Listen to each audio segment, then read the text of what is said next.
খুবই গুরুত্বপূর্ণ প্রশ্ন ভাই মাসুদ আহমদ আপনার।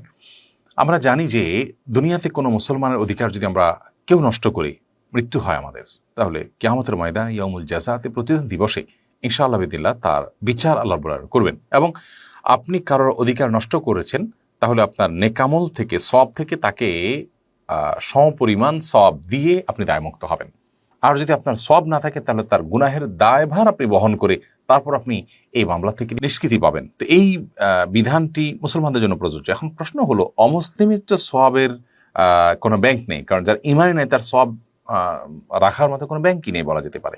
তাহলে সেক্ষেত্রে অমুসলিমের অধিকার নষ্ট করে মারা গেলে তার বিহিত কিভাবে হবে? এর উত্তর হলো যে অমুসলিম তো মানুষ, যদি প্রাণীও হয় আর কোনো প্রাণীর অধিকার নষ্ট করে তাহলে তার বিচার পর্যন্ত আল্লাহ রাব্বুল আলামিন করবেন। আমরা জানি কিয়ামতের দিন প্রাণীদেরকে আল্লাহ তাআলা কোনো বিষয়ে জিজ্ঞাসাবাদ করবেন না, এমনকি তারা কি খেলো, কোথা থেকে খেলো, হালাল হারামের বাস বিচার তাদের জন্য নেই।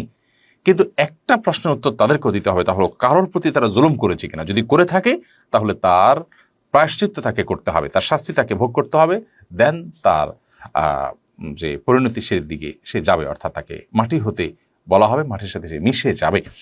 তাহলে প্রাণীদেরকে পর্যন্ত পারস্পরিক অধিকার নষ্ট করার জন্য বিচার মুখোমুখি করা হবে। সেখানে অমুসলিমের প্রতি আপনি অন্যায় করবেন, সে তো মানুষ, তার কোনো বিহিত হবে না, তা তো হতে পারে না, অবশ্যই বিচার হবে। এখন প্রশ্ন হলো কিভাবে হবে?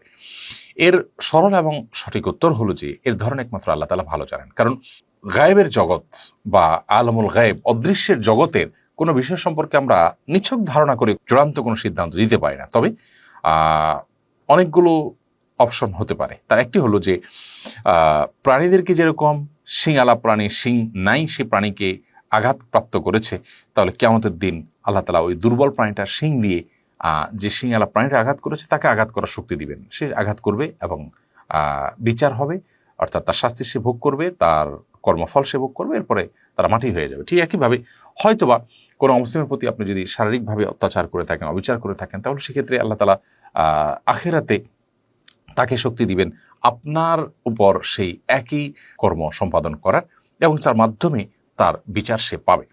আবার হতে পারে যে তার যে গুনাহ, তার যে পাপ, এই পাপের বোঝা আপনার জুলুমের অনুপাত হারে আপনার উপরে বর্তানো হবে এবং সেটার সাজা আপনি ভোগ করতে থাকবেন।